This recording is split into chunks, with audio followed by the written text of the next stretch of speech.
huling round ay lumamang at pinakasitos ang kalaban itong kasa. Panalo naman ang kalaban ng Pinoy boxer sa final. Ano, sige na, magano ka na, naka-record na tayo. 16. Sa Ha? pagkakasal ni Bariga, tatlong Pinoy na lang ang nakapagpampati ng bansa sa Olympics.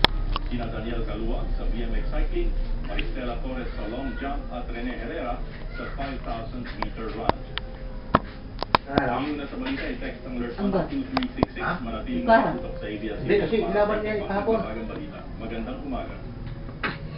Hindi ko man yan na, naabutan. Wala galaw, nantok ka.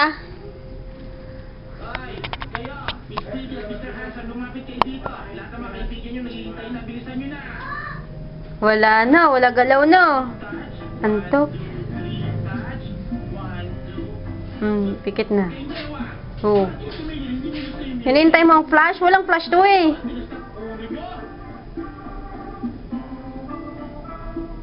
Paano mag-save nito?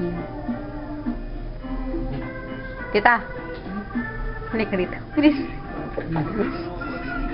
Ay. Oh. Galaw! Antok. Video yan, kaya gumalaw ka, hindi yung picture. Antok. Yes! Nag-i-smell na yan eh. No? Tinuwahan na yun. Hindi rin na yung suplado, pero nakasayod na. No? Wala.